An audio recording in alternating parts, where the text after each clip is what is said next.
Hello friends, regular शिक्षा में आपका स्वागत है।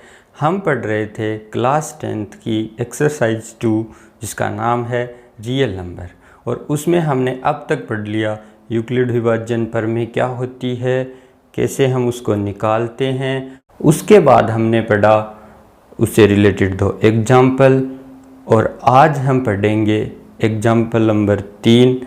तो अब तक आपने वो वीडियो नहीं देखी है तो जाकर पहले वो वीडियो देख लीजिए, जिससे कि आपको आज की क्लास अच्छे से समझ में आ जाएगी। आज हम शुरू करेंगे एग्जाम्पल नंबर 3 से। तो क्या है एग्जाम्पल नंबर 3, पढ़िए। बताइए कि कोई भी धनात्मक पूर्णांक है, उसका वर्ग 3m या 3m+1 के रूप में होता है। ये एग्जाम्पल में दिया गया है। तो हम अब इसको कैसे करेंगे, आओ चलते हैं। सबसे पहले लिखना है एग्जाम्पल नंबर 3, और नीचे इंग्लिश में लिखो तो सॉल्यूशन और हिंदी में लिखो तो हल हो जाएगा। उसके बाद आपको लिखना क्या है, मानना ए कोई धनात्मक पूर्णांक है। धनात्मक पूर्णांक का मतलब पॉजिटिव इंटीजर, और पॉजिटिव इंटीजर का मतलब क्या हो गया,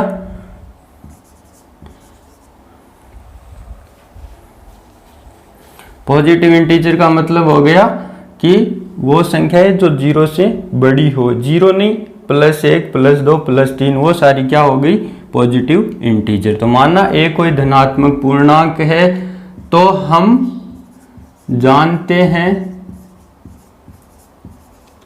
कि a बराबर 3q, a बराबर 3q+1 तथा a बराबर 3q+2 होता है। ये चीज़ हमने एग्जाम्पल नंबर 1 में सिद्ध की थी। तो हमें पता है इस चीज़ का कि कोई भी धनात्मक पूर्णांक होता है वो 3q+1 तथा 3q+2 के रूप में होता है, और a हमारा क्या है, धनात्मक पूर्णांक है, तो इसके बराबर ये चीज़ें होंगी। अब हमें इस एग्जाम्पल में वर्ग में प्रूफ करना है। तो पहले हम ले लेंगे, यदि a बराबर 3q है, a बराबर 3q है, वर्ग में प्रूफ करना है तो हम इसका वर्ग कर देंगे। वर्ग करने पर अब वर्ग करेंगे तो इस साइड तो क्या हो गया, a² हो गया, 3 का वर्ग क्या हो गया, 9 हो गया, और q का वर्ग क्या हो गया, q² हो गया। अब इसमें किसका भाग जा सकता है, 3 का जाता है ना पूरा पूरा, तो हम 3 बाहर कॉमन ले लेंगे। तो अंदर क्या बच गया, 3 का जब 9 में भाग देंगे तो कितनी बार जाएगा, 3 बार, और q को q² ही रहने देते हैं। अब मानना m बराबर 3q², ये आप मान लो। तो यहाँ क्या आ गया, 3m। इसको समीकरण नंबर 1 दे दो। ये थी यहाँ तक की बात। अब a बराबर ये भी होता है, तो यदि a बराबर ये हो तब क्या होगा, 3q+1 हो तो क्या होगा, इसी का भी हम क्या कर देंगे, वर्ग कर देंगे। तो वर्ग करेंगे तो इस साइड तो क्या आ गया, a²। अब इसका वर्ग करेंगे तो a+b का होल स्क्वायर क्या होता है, याद करो क्या होता है, a² + 2ab + b², यही होता है। पढ़ा है हमने पिछली कक्षाओं में कि a+b का होल स्क्वायर क्या होता है, a² + 2ab + b²। तो इसी प्रकार इसको कर दो, 3 का वर्ग क्या हो गया, 9, q का वर्ग क्या हो गया, q² प्लस यहाँ क्या है, फॉर्मूला में है 2, तो 2 लिख दिया। a की जगह हमारे पास क्या है, 3q, और b की जगह क्या है, 1, प्लस 1 का वर्ग क्या हो गया, 1 हो गया। अब हम इसको हल कर लेते हैं, 9q² प्लस 2 को 3 से गुणा करेंगे तो क्या आ जाएगा, 6q+1। अब इसमें हम क्या कॉमन ले सकते हैं, इन दोनों में 3 कॉमन आ सकता है ना, तो 3 कॉमन ले लो। तो अंदर क्या बच गया, 3q² प्लस यहाँ 6 में 3 का भाग देंगे तो कितनी बार जाएगा, 2, q की जगह q ही आ जाएगा, प्लस बाहर ये 1 है। अब मान लो, मानना m बराबर क्या हो गया, 3q² प्लस 2q।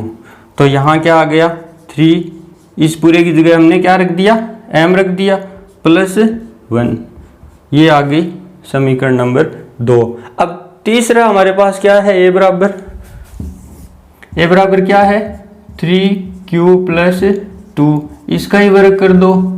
अब इसका वर्ग करेंगे तो क्या आएगा, वही फॉर्मूला, इस साइड तो ए स्क्वायर हो जाएगा, इस साइड 9q का वर्ग q स्क्वायर प्लस 2 हमारे फॉर्मूले में है, a की जगह हमारे पास क्या है 3q, b की जगह क्या है 2, और 2 का वर्ग कितना हो गया 4 हो गया। अब इसको तो ऐसे ही लिख देंगे, 2 तियां 6 और 6 दूनी 12, यहाँ क्या आ गया 12q प्लस यहाँ क्या आ गया 4। अब हमने पढ़ा था, जब हमने यूक्लिड विभाजन प्रमेय को पढ़ा था तो उसमें मैंने क्या पढ़ा था कि कोई भी शेषफल है वो कभी भी भाजक से बड़ा नहीं हो सकता, यानी ये 4 है, ये क्या है शेषफल है। यदि मान लो इसको हम इस रूप में देखें तो यहाँ पर जो बचता है वो क्या होता है शेषफल होता है, b क्या है भाजक है, तो शेषफल कभी भी भाजक से बड़ा नहीं हो सकता, तो ये 4 नहीं हो सकता यहाँ, क्योंकि भाजक हमारा क्या है 3 है, तो ये 4 तो संभव ही नहीं है, तो ये छोटा ही होगा 3 से। तो इसको हम टुकड़ों में तोड़ देंगे, कैसे तोड़ेंगे देखो 12q प्लस 3 प्लस 1 लिख देंगे। क्यों लिख देंगे हम इसको 3 प्लस 1, क्योंकि 3 इन सब में कॉमन आ सकता है, तो यहाँ पर हमने 3 कॉमन ले लिया तो क्या आ गया 3q स्क्वायर, 12 में 3 का भाग दिया तो 4q प्लस 3, 3 में 3 का भाग कितनी बार गया 1 बार। अब इसकी जगह ही हम क्या मान लेते हैं, माना m बराबर क्या मान लेंगे 3q square plus 4q plus 1, ये मान लिया तो हमारे पास क्या आ गया 3m, ये पूरा m हो गया प्लस 1, ये समीकरण नंबर क्या हो गई 3 हो गई। तो देखो समीकरण 1 में क्या आया हमारे पास 3m, किसका वर्ग आ रहा है ना, देखो a स्क्वायर बराबर 3m, a स्क्वायर बराबर 3m प्लस 1, a स्क्वायर बराबर 3m प्लस 1, यानी किसी भी धनात्मक पूर्णांक का वर्ग क्या हो गया, या तो 3m हो गया या 3m प्लस 1 हो गया, इससे अलग कुछ नहीं होगा, क्योंकि a हमारा क्या था धनात्मक पूर्णांक था और उसका वर्ग 3m प्लस 1 के रूप में है। तो हम क्या लिख सकते हैं, समीकरण 1, 2 व 3 से, समीकरण 1, 2 व 3 से क्या आ गया हमारे पास कि कोई भी धनात्मक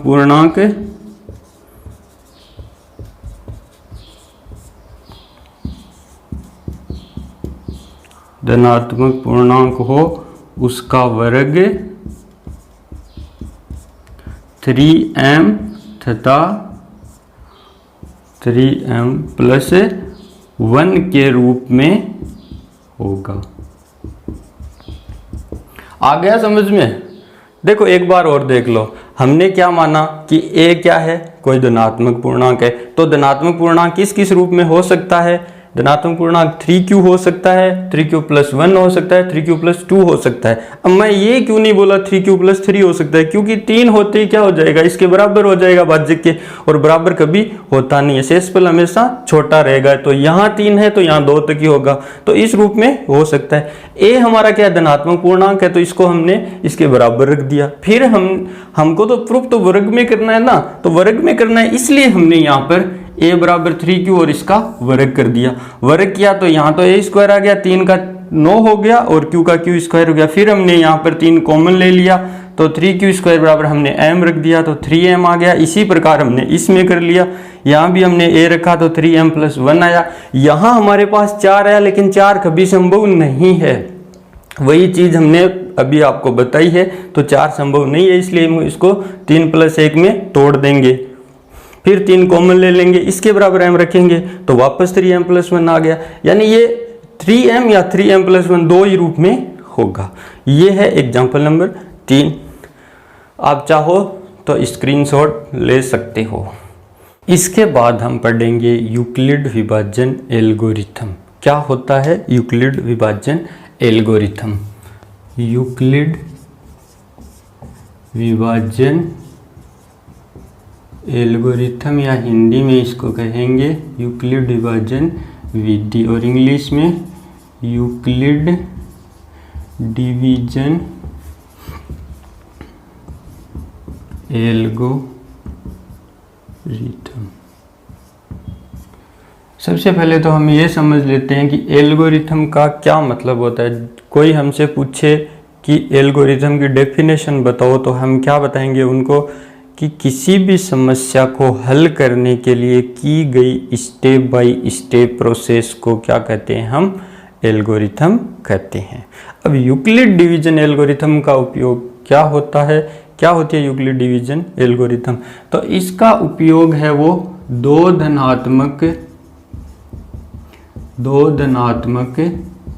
पूर्णांकों का HCF यानी हाईएस्ट कॉमन फैक्टर ज्ञात करने के लिए किया जाता है।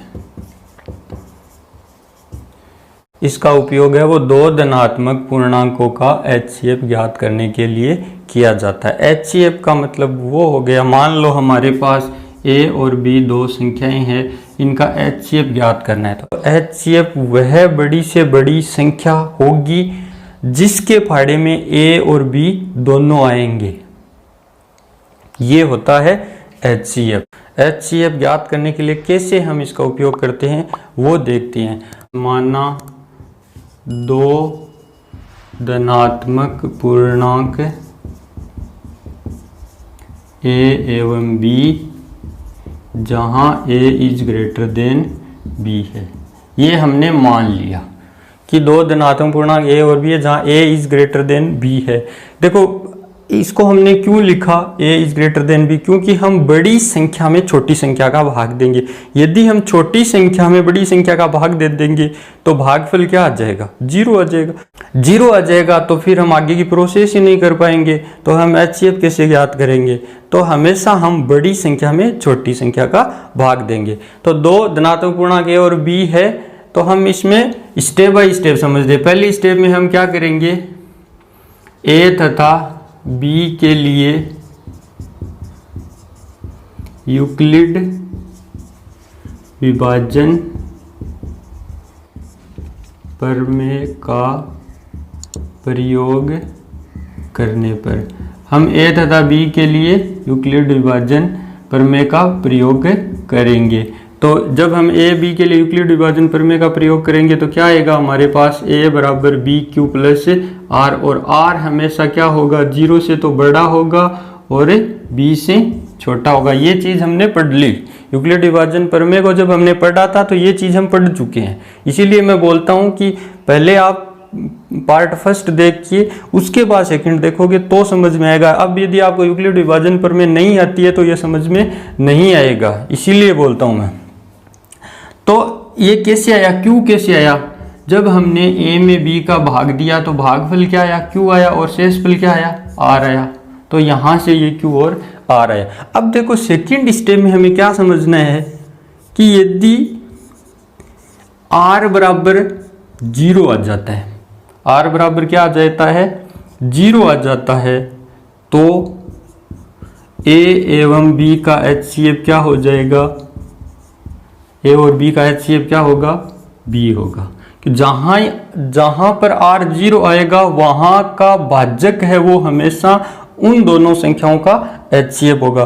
तो यहाँ संख्याएं क्या है, A और B है, भाजक क्या है, B है। यदि R 0 आता है तो यहाँ का भाजक B है, वो उन दोनों संख्याओं का HCF होगा। यदि R is not equal to 0, यदि R 0 नहीं है तो क्या करेंगे, तो अब हम क्या करेंगे, तो B तथा R के लिए यूक्लिड विभाजन प्रमेय का प्रयोग करेंगे। देखो यहाँ पे A B के लिए हमने यूक्लिड विभाजन प्रमेय का प्रयोग किया। यदि R 0 आ जाता तो ये प्रोसेस यहाँ खत्म हो जाती। अब R 0 नहीं आया है तो हम इसको आगे जाएंगे, तो आगे अब हम किसके बीच में करेंगे, इन दोनों के बीच में यूक्लिड विभाजन प्रमेय का प्रयोग करेंगे। तो इनमें प्रयोग करेंगे तो हम क्या लिखेंगे, B बराबर, अब हमारा भाजक क्या हो जाएगा, R हो जाएगा, और अब भागफल क्या आएगा हमारे पास है, Q1 होगा और शेषफल क्या आएगा, R1 होगा। क्योंकि B है वो हमेशा R से बड़ा होगा, तो हमने यहाँ क्या सीखा था कि हमेशा बड़ी संख्या में छोटी संख्या का भाग देना है। आप चाहो तो यहाँ लिख सकते हो जहाँ B is greater than R। तो अब हम B में R का भाग देंगे तो B भाज्य होगा, R भाजक होगा, भागफल Q1 आएगा और शेषफल हमारे पास R1 बचेगा। अब थर्ड स्टेप में हम क्या करेंगे, यदि R1 बराबर 0 है तो ए बी का HCF क्या होगा, ए बी का HCF क्या हो जाएगा। अब हमारे पास भाज्य क्या है, R है, तो ए बी का HCF क्या होगा, R होगा।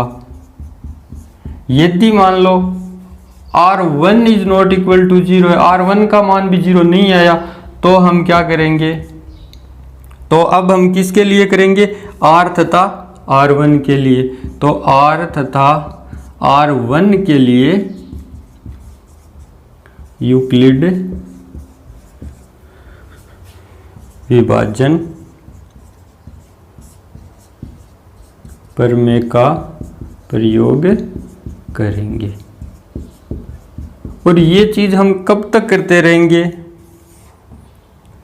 उपर्युक्त प्रक्रिया को हम जब तक दोहराते रहेंगे तब तक R है वो 0 ना हो जाए। जहां R 0 होगा वहां पर प्रयुक्त भाजक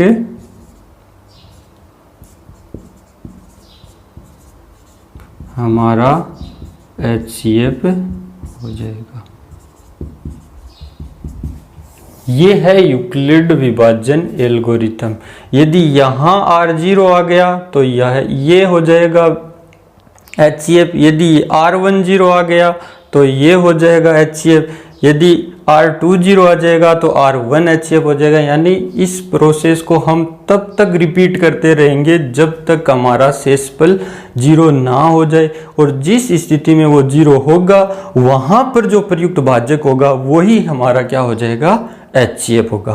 तो ये यूक्लिड विभाजन एल्गोरिथम है। यदि आपके समझ में नहीं आए तो एक बार फिर वीडियो को बैक करके देखिए, फिर भी नहीं समझ में तो फिर करिए, 2-3 बार देखोगे तो समझ में आ जाएगा, आराम से देखोगे तो समझ में आ जाएगा, कोई दिक्कत नहीं है, इतना कोई ये हार्ड नहीं है। मैं हट जाता हूँ, आप स्क्रीनशॉट ले लो ताकि फिर जब वीडियो देख के आप समझो तो ये आपके लिए थोड़ा इजी हो जाएगा।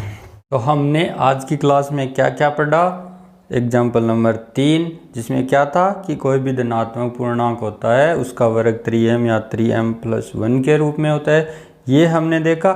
उसके बाद हमने पढ़ा यूक्लिड विभाजन एल्गोरिथम क्या होती है, कैसे इसके स्टेप होते हैं। अब इनसे संबंधित उदाहरण है वो हम अगली क्लास में देखेंगे। तो आपने अब तक हमारे चैनल रेगुलर शिक्षा को सब्सक्राइब नहीं किया है तो प्लीज़ सब्सक्राइब कर लेवे और बेल आइकन को दबा देवे, जिससे कि आपको आने वाले हर वीडियो की अपडेट मिलती रहे। और वीडियो को आप पूरा देखें और कंटिन्यू देखें, बीच में कोई भी पार्ट को छोड़े ना। यदि आप किसी भी पार्ट को मिस करोगे तो अगला पार्ट आपके समझ में नहीं आएगा। तो कंटिन्यू देखते रहे हमारे साथ। मिलते हैं अगले वीडियो में, तब तक के लिए बाय बाय, जय हिंद, जय भारत।